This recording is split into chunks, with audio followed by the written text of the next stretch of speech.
आज हम बात करने वाले हैं कि हम जो अपने घर में वाईफाई यूज़ करते हैं वो किस तरीके से यूज़ होता है, उसके पीछे का साइंस क्या है, वो कैसे काम करता है, उसका फ्यूचर क्या होने वाला है। मतलब वाईफाई के बॉक्स के अंदर किस किस तरीके के कंपोनेंट का यूज़ होता है जिससे वो मतलब इतने सारे लोगों को एक साथ सिग्नल्स दे पाता है, या फिर कहो तो आप डाटा दे पाता है, इंटरनेट कनेक्शन दे पाता है। तो आज हम इसी के बारे में डीपली एकदम डिस्कस करने वाले हैं। सो विदाउट एनी डिले हम चलते हैं सीधा अपने मेन टॉपिक की ओर। तो सबसे पहले हम जानने वाले हैं कि वाईफाई है क्या। तो हम शुरुआत करते हैं इसके फुल फॉर्म से, जो कि है वायरलेस फिडेलिटी, जो कि एक वायरलेस टेक्नोलॉजी है। और इसकी खास बात यह है कि ये इंटरनेट डाटा को डिवाइस तक रेडियो वेव्स के जरिए पहुंचाता है। वाईफाई के सिग्नल के लिए हमें सबसे जरूरी होता है एक वाईफाई राउटर की और एक एक्सेस पॉइंट की, जिससे वो कनेक्ट हो पाए। लेकिन एक मिनट, पहले ये तो जान लें कि ये वाईफाई काम कैसे करता है। वाईफाई सिग्नल्स का जो बेस होता है वो होता है इलेक्ट्रोमैग्नेटिक स्पेक्ट्रम, जो कि लाइट और साउंड वेव्स की तरह काम करता है। इसमें सबसे पहले राउटर को एक इंटरनेट कनेक्शन दिया जाता है जो कि ब्रॉडबैंड केबल या फिर फाइबर ऑप्टिक से जुड़ा होता है। फिर ये राउटर इंटरनेट को रेडियो वेव्स में कन्वर्ट करके हमारे डिवाइस तक बिल्कुल सीमलेसली पहुंचाता है। फिर आपका फोन, टैबलेट या लैपटॉप इन रेडियो वेव्स को रिसीव करता है और फिर उस राउटर को रिप्लाई करता है कि उस तक सिग्नल पहुंच गया है। ये ठीक वैसा ही है जैसे हमें अपने गर्लफ्रेंड को रिप्लाई करना ही होता है कि यार मैसेज हमारे पास पहुंच गया है, और तुरंत रिप्लाई करना होता है ताकि उसका मुंह ना बने। मिंगल लोग समझ गए होंगे कि मैंने अभी किस बारे में बात करी है। हर वाईफाई के लिए दो फ्रीक्वेंसी का यूज होता है, पहला है 2.4 गीगाहर्ट्ज और दूसरा है 5 गीगाहर्ट्ज। तो सबसे पहले हम बात करते हैं 2.4 गीगाहर्ट्ज फ्रीक्वेंसी के बारे में। इसमें हमें बहुत लंबी रेंज मिलती है, मतलब हमारे घर से लेकर चांद तक, लेकिन स्पीड बहुत स्लो मिलता है। जितना आप दूर होते जाओगे उतना इसका स्पीड स्लो होते जाएगा। और दूसरा है 5 गीगाहर्ट्ज। इसके अंदर हमें रेंज बहुत कम मिलती है, लेकिन जो इसकी स्पीड होती है वो इतनी ज्यादा होती है कि आप बिल्कुल पलक झपकाओ सीधे दिल्ली पहुंच जाओ। इतना ज्यादा स्पीड होती है, बिल्कुल एकदम मेट्रो ट्रेन की तरह। अब हम जानने वाले हैं इसके पीछे के साइंस के बारे में, इसीलिए हम सबसे पहले बात करते हैं फ्रीक्वेंसी बैंड्स के बारे में। सबसे पहले आप ये जानो कि रेडियो वेव्स हमेशा गीगाहर्ट्ज में काम करती हैं, जो कि इतनी ज्यादा फास्ट होती है कि इसके जरिए हम किसी भी डाटा को वायरलेसली, मतलब बिना तार के, कहीं भी भेज सकते हैं और कहीं से भी मंगा सकते हैं। सोचो इतनी ज्यादा फास्ट है ये। अब हम बात करने वाले हैं मॉड्यूलेशन के बारे में। वाईफाई में किसी भी डाटा को एक खास तरीके के पैटर्न के जरिए एनकोड किया जाता है, जो कि वाईफाई रिसीवर डिकोड करके हमारे डिवाइस को समझता है। तभी हम कोई भी डाटा को एक फोन से दूसरे फोन में बिल्कुल एकदम जल्दी जल्दी ट्रांसफर कर पाते हैं। हमारे घर में लगा वाईफाई हमें कितनी स्पीड देगा ये डिपेंड करता है कि वाईफाई और ये हमारे स्मार्टफोन के बीच में क्या क्या ऑब्स्टिकल्स आ रहे हैं, मतलब कितनी दीवार, कितने फर्नीचर, कितनी सारी चीजें हैं। इसके ऊपर डिपेंड करता है कि हमें स्पीड कितनी ज्यादा मिलेगी, क्योंकि इसकी वजह से ही सिग्नल अटकता है और कम होता है। क्योंकि बताया ना, जब हमारे राउटर से हमारा फोन दूर होगा तो वो 2.4 गीगाहर्ट्ज पे ऑटोमेटिक शिफ्ट हो जाता है। आजकल के राउटर में ये सिस्टम है, लेकिन अगर हम डिवाइस के पास रहते हैं, मतलब अपने राउटर के पास रहते हैं, तो हमारा जो स्पीड होता है वो काफ़ी ज़्यादा फास्ट होता है, मतलब 5 गीगाहर्ट्ज। तभी हमको बिल्कुल एकदम स्पीड झर्रा के मिलती है, एकदम सटाक। अब हम जानते हैं कि इस वाईफाई का यूज़ कहाँ कहाँ पर होता है, मतलब किस किस जगह पर होता है। सिंपल सी बात है। पहले तो होता है घर में, मतलब एक राउटर के रूप में वायरलेस इंटरनेट के लिए, कि पूरे घर को इंटरनेट प्रॉपरली अच्छा से मिलते रहे। दूसरा होता है पब्लिक नेटवर्क, जैसे कि कैफे हो गया, कोई रेस्टोरेंट हो गया, या फिर कोई भी ऐसी चीज़ें जहाँ पे बहुत सारे लोग एक साथ काम करते हैं या फिर यूज़ करते हैं इंटरनेट का, उसको बोलते हैं पब्लिक नेटवर्क। जैसे कि रेलवे स्टेशन में वो हमेशा पब्लिक नेटवर्क में रहता है। मतलब जब हम रेलवे स्टेशन पे जाते हैं तो हमें एक नेटवर्क मिलता है जिसका नाम होता है रेल वायर, ठीक है। उसको आप बिल्कुल फ्री में कनेक्ट कर सकते हो, बस आपका फ़ोन नंबर और OTP देना होता है और वो आपके फ़ोन से कनेक्ट हो जाता है, और आप 30 मिनट तक बिल्कुल एकदम बिंदास इंटरनेट यूज़ कर सकते हो। उसकी स्पीड काफ़ी अच्छी रहती है, क्योंकि मैंने उसका भी काफ़ी समय पहले इस्तेमाल किया है, जब मेरे पास राउटर नहीं था। अब तो है, लेकिन जब नहीं था तब मैंने उसका इस्तेमाल किया, और वो मस्त तरीके से काम करता है, ठीक है। आप उसमें कुछ भी डाउनलोड कर सकते हो, मूवी, फिल्म, या फिर अपनी कोई वीडियो अपलोड करनी हो। अगर आपके पास मतलब पैसे ना हो तो आप उसका इस्तेमाल कर सकते हो, वो फ्री है, ठीक है। क्योंकि जिसके पास पैसे नहीं होते उसके पास हमेशा दिमाग चलता है। एक चीज़ बताना मैं आपको भूल गया, हमारे घर में जो स्मार्ट चीज़ें होती हैं, जैसे कि एलेक्सा और ये smart fridge, smart TV, smart bulb, जिसमें भी ये स्मार्ट लग जाता है ना, जिसके अंदर वाईफाई का कनेक्शन जुड़ जाता है, उसके अंदर भी वाईफाई का यूज़ होता है, मतलब उसके अंदर भी फ्रिक्वेंसी जाती है, जो कि मतलब एक काफ़ी मस्त चीज़ है। अगर आपके घर में वाईफाई राउटर लगा है तो मतलब आप समझ जाओ कि आपके हाथ में पूरा कंट्रोल होता है हर एक चीज़ को कंट्रोल करने का, जो कि काफ़ी ज़्यादा मज़ेदार होता है, क्योंकि मैंने उसको पर्सनली यूज़ किया है। ये बड़ी अच्छी बात कही आप।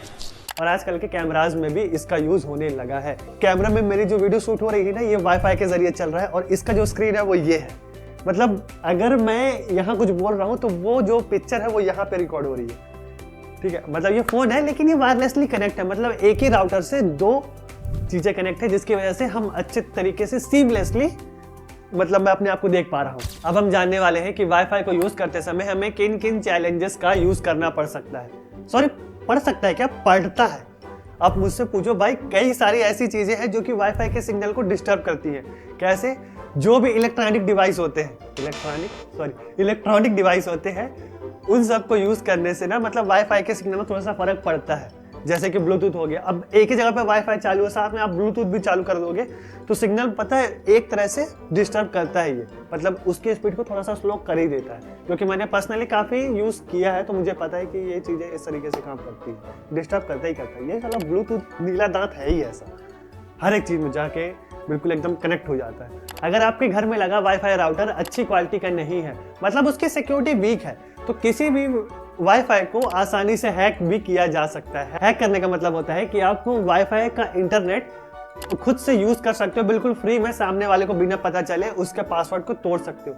आजकल ऐसे बहुत सारे ऐप आते हैं जो ये काम कर सकते हैं। अगर सिक्योरिटी एकदम तगड़ी है, जैसे कि जियो फाइबर है, एयरटेल एयर फाइबर है, तो इन सब को थोड़ा सा मुश्किल है, थोड़ा सा काफ़ी ज़्यादा मुश्किल है, क्योंकि इसके जो कंपोनेंट होते हैं वो काफ़ी ज़्यादा हाई क्वालिटी के होते हैं। मतलब इसमें जो सिक्योरिटी होती है, लेयर्स होती है सिक्योरिटी की, वो काफ़ी ज़्यादा अच्छी होती है, जिसकी वजह से इनको ब्रेक करने में थोड़ा सा टाइम लगता है। मतलब इतना आसान तो नहीं है नॉर्मल लोगों के लिए कि इसको हम ब्रेक कर सकें। और हाँ, एक चीज़ मैं आपको बताना भूल गया, जब आप वाईफाई का यूज़ करते हो तो उसकी एक प्रॉपर रेंज होती है कि इतने रेंज में ही वो काम करेगा। जैसे हमारे स्मार्टफोन में सिम होता है ना कि हम कहीं भी लगाए, कहीं पे भी इंटरनेट का यूज़ कर लिए, ऐसा नहीं होता। अगर राउटर है तो वो राउटर की तरह ही काम करेगा। मतलब उसका एक सिग्नल होता है प्रॉपर कि आप 5 मीटर, 10 मीटर, 50 मीटर के रेंज में, जितना भी आपका रेंज आपने उसमें सेट कराया होगा उतने के रेंज में आप अच्छे से यूज़ कर सकते हो। लेकिन अगर आप उस रेंज के बाहर चले गए तो फिर आपका नेटवर्क खत्म, मतलब आप फिर शॉर्ट्स और रील नहीं देख पाओगे, जो कि आजकल के बच्चे देखते हैं। मैं भी देखता हूँ, उसमें मेरा भी नाम है, लेकिन देखते हैं। अब हम बात करने वाले हैं फ्यूचर ऑफ वाईफाई के बारे में, कि हमारे वाईफाई का भविष्य क्या होने वाला है। वैसे तो भविष्य खतरे में होता है, लेकिन वाईफाई का भविष्य क्या होने वाला है, ठीक है। चल, आज के प्रेजेंट टाइम में वाईफाई 6 और वाईफाई 7 काफ़ी ज़्यादा पॉपुलर है। उसका रीज़न ये है कि ये हमें काफ़ी मस्त एकदम बेहतर स्पीड देता है और इसकी जो कनेक्टिविटी रहती है डिवाइसेस के साथ वो काफ़ी ज़्यादा स्टेबल रहती है, मतलब अच्छी कनेक्टिविटी रहती है। इसीलिए ये मतलब ना काफ़ी ज़्यादा लोगों को पसंद आता है। और आजकल के जितने भी स्मार्ट डिवाइस है, स्मार्टफोन्स है, जो मतलब अगर आप महंगे थोड़ा सा लेते हो ना तो उसके अंदर आपको वाईफाई 7 मिलता है। वाईफाई 6 तो मिलता ही मिलता है, अगर थोड़ा सा महंगा ले लिए तो उसमें आपको वाईफाई 7 मिल जाता है, जिसकी वजह से आप मतलब एकदम बेहतर कनेक्शन यूज़ कर सकते हो। सीधी सी बात है यार, महंगा चीज़ तो महंगी बात है, बड़े बड़े लोग। साथ ही वाईफाई फ्यूचर का इंटरनेट वायरलेस कनेक्शन बन सकता है। अब आप सोच रहे होगे यार ये वाईफाई अभी तक गया नहीं है, ये लाईफाई क्या है? तो लाईफाई का मतलब होता है लाइट फिडेलिटी, जो कि वाईफाई से थोड़ा सा तेज होता है। अब हम बात करने वाले हैं वाईफाई से जुड़े कुछ फन फैक्ट्स के बारे में, जो कि मुझे पर्सनली काफ़ी बताने में मज़ा आता है। उम्मीद है आप सबको सुनने में भी मज़ा आएगा। आप सब लोगों को ये जानकर काफ़ी ज़्यादा हैरानी होने वाली है कि वाईफाई का नाम कभी वाईफाई था ही नहीं। उसका नाम था 1EEE802.11। यार काफ़ी थोड़ा सा टेक्निकल नाम नहीं हो गया? इसीलिए इसको हटाकर वाईफाई रखा गया, ताकि ये थोड़ा सा मॉडर्न लगे कि हाँ वाईफाई, वायरलेस फिडेलिटी। आप सब लोगों को ये बिल्कुल ही पता होगा कि वाईफाई का सिग्नल सिर्फ दीवार की वजह से ब्रेक नहीं होता या फिर फर्नीचर की वजह से ब्रेक नहीं होता, वो होता है पानी की वजह से भी ब्रेक। मतलब अगर हम वाईफाई के सामने आकर खड़े हो जाएं, क्योंकि हमारे शरीर में भी पानी है, तो वाईफाई का सिग्नल आराम से ब्रेक हो जाएगा, मतलब स्लो हो जाएगा, क्योंकि वेव्स रुक जाएंगी, पानी रोक देगा उन वेव्स को, जिससे स्पीड स्लो मिलेगी हमारे स्मार्टफोन में, हमारे कंप्यूटर्स में, हमारे डिवाइसेस में, जितने भी हम अपने घर में डिवाइसेस यूज करते हैं जो कि वाईफाई से चलते हैं। अगर हम वाईफाई सिग्नल्स को देख पाते हैं ना, तो ये कलरफुल लाइट शो की तरह दिखते हैं, क्योंकि रिसर्च में ये पता चला है कि इलेक्ट्रोमैग्नेटिक जो सिग्नल्स होते हैं ये इलेक्ट्रोमैग्नेटिक स्पेक्ट्रम का हिस्सा है, और स्पेक्ट्रम में हमेशा 7 कलर यानी इंद्रधनुष की तरह रंग यानी 7 रंग दिखाई देते हैं। मतलब कितना तो मजा आता नहीं, हर जगह एकदम रंगीनियां छाई होती। लेकिन अफसोस की बात है कि हमारी आंखें इसे नहीं देख सकती। So sad. वाईफाई का जो सबसे पहला नाम था उसका नाम है वेवलैन। मतलब सबसे पहले जो लोग इसे बुलाते थे वो बुलाते थे वेवलैन के रूप में, मतलब इसका ये नाम था शुरुआत का नाम। फिर धीरे धीरे करके इसका वाईफाई नाम रख दिया गया। 1EE802.11 गजब भाई। आप सब लोगों को पता है नासा एक ऐसे टेक्नोलॉजी को इजाद कर रही है, मतलब एक ऐसे टेक्नोलॉजी क्रिएट कर रही है कि हम वाईफाई का इस्तेमाल चांद पर भी कर सकते हैं। मतलब जो वहाँ के एस्ट्रोनॉट होते हैं जिन्होंने धरती पर जिन्होंने चांद पर सबसे पहला कदम रखा था, वो चांद पर भी जाकर रील्स, शॉर्ट्स, न्यूज़, मतलब प्रैंक वीडियोस सब कुछ देख सकते हैं अपने स्मार्टफोन में। ठीक है, मतलब उन लोग के लिए काफ़ी ज़्यादा फायदेमंद है, क्योंकि यार वहाँ जाके उन लोग बोरिंग हो जाते हैं, मतलब बोर हो जाते हैं। तो उनके लिए सबसे बेस्ट चीज़ है कि वहाँ पर भी हम शॉर्ट्स देख पाएंगे, रील्स देख पाएंगे, कितना ज़्यादा क्रेज, मतलब इंस्टाग्राम शॉर्ट्स चला पाएंगे। इस पूरे ग्लोब में, मतलब हमारी पूरी दुनिया में वाईफाई की जो सबसे ज़्यादा स्पीड को रिकॉर्ड किया गया है वो है 319 टेराबाइट्स पर सेकेंड, जो कि इनसेन नंबर ऑफ अमाउंट है, मतलब अमाउंट ऑफ नंबर है, बहुत ज़्यादा स्पीड है। इतने में तो भाई अब मतलब बहुत ज़्यादा स्पीड है ये, इसकी हम लोग एक्सप्लेन नहीं कर सकते, मतलब बहुत ज़्यादा स्पीड।